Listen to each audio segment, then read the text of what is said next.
पर बनी रहे। तो आज हम सुनेंगे दशहरे की पौराणिक कथा। आश्विन माह के शुक्ल पक्ष की दशमी को माता दुर्गा ने महिषासुर का वध किया था और भगवान श्री राम ने दशानन रावण का वध किया था। यह अच्छाई की बुराई पर जीत का दिन था, इसलिए इस दिन दशहरा और विजयादशमी का पर्व मनाया जाता है। यानी इस दिन आयुध पूजा के साथ माता दुर्गा और श्री राम की पूजा होती है और रात को रावण दहन करके विजय उत्सव मनाया जाता है। वाल्मीकि रामायण के अनुसार अयोध्या के राजकुमार श्री राम को 14 वर्ष का वनवास हुआ। उनके साथ उनका भाई लक्ष्मण और उनकी पत्नी सीता भी वन में रहते थे। एक दिन माता सीता का अपहरण करके रावण अपने देश लंका ले गया था। भगवान राम ने ऋषिमुख पर्वत पर आश्विन प्रतिपदा से नवमी तक आदि शक्ति की उपासना की। इसके बाद भगवान श्री राम इसी दिन किष्किंधा से लंका के लिए रवाना हो गए। प्रभु श्री राम ने हनुमान, सुग्रीव, जामवंत, अंगद और विभीषण की मदद से लंका पर हमला कर दिया। राम और रावण के बीच भयानक युद्ध हुआ। दशमी के दिन श्री राम ने रावण का वध कर दिया। रावण का वध करने के बाद से ही यह पर्व बुराई पर अच्छाई की जीत की खुशी में मनाया जाता है। रंबासुर का पुत्र था महिषासुर, जो अत्यंत शक्तिशाली था। उसने कठिन तप किया था। ब्रह्मा जी ने प्रकट होकर कहा, वत्स, एक मृत्यु को छोड़कर सब कुछ मांगो। महिषासुर ने बहुत सोचा और फिर कहा, ठीक है प्रभु, देवता, असुर और मानव किसी से भी मेरी मृत्यु न हो। किसी स्त्री के हाथ से मेरी मृत्यु निश्चित करने की कृपा करें। ब्रह्मा जी तथा अस्तु कहकर अपने लोक चले गए। वर प्राप्त करने के बाद उसने तीनों लोकों पर अपना अधिकार जमा कर त्रिलोका अधिपति बन गया। तब भगवान विष्णु ने सभी देवताओं के साथ मिलकर सबकी आदि कारण भगवती महाशक्ति की आराधना की। सभी देवताओं के शरीर से एक दिव्य तेज निकलकर एक परम सुंदरी स्त्री के रूप में प्रकट हुआ।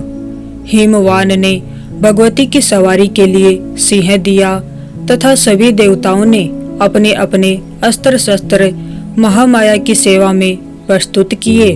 भगवती ने देवताओं पर प्रसन्न होकर उन्हें शीघ्र ही महिषासुर के भय से मुक्त करने का आश्वासन दिया। भगवती दुर्गा हिमालय पर पहुंची और अट्टहास पूर्वक घोर गर्जना की। महिषासुर असुरों के साथ उनका भयंकर युद्ध छिड़ गया। एक एक करके महिषासुर के सभी सेनानी मर गए। फिर विवश होकर महिषासुर को भी देवी के साथ युद्ध करना पड़ा। महिषासुर ने नाना प्रकार के माइक रूप बनाकर देवी को छल से मारने का प्रयास किया, लेकिन अंत में भगवती ने अपने चक्र से महिषासुर का मस्तक काट दिया। कहते हैं कि देवी कात्यायनी को ही सभी देवों ने एक एक हथियार दिया था और उन्हीं दिव्य हथियारों से युक्त होकर देवी ने महिषासुर के साथ युद्ध किया था। ज्योतिष शास्त्र के अनुसार आश्विन शुक्ल दशमी के दिन तारा उदय होने के समय विजय नामक काल होता है, इसलिए इसे विजयादशमी कहा जाता है। यह काल सभी कार्यों में सिद्धि प्रदान करने वाला होता है। इस दिन अपराजिता पूजन, शमी पूजन भी किया जाता है। विजयादशमी को वैसे तो क्षत्रियों का प्रमुख पर्व माना जाता है। इस दिन वे शस्त्र पूजन करते हैं। इस दिन ब्राह्मण सरस्वती पूजन करते हैं तथा वैसे लोग बही खातों का पूजन करते हैं। एक बार माता पार्वती ने शिव जी से विजयादशमी के फल के बारे में पूछा। शिव जी ने उत्तर दिया, आश्विन शुक्ल दशमी को सायंकाल में तारा उदय होने के समय विजय नामक काल होता है, जो सर्व मनोकामना पूरी करने वाला होता है। इस दिन श्रवण नक्षत्र का संयोग हो तो और भी शुभ हो जाता है। भगवान राम ने इसी विजय काल में लंकापति रावण को परास्त किया था। इसी काल में शमी वृक्ष ने अर्जुन के गांडीव धनुष को धारण किया था।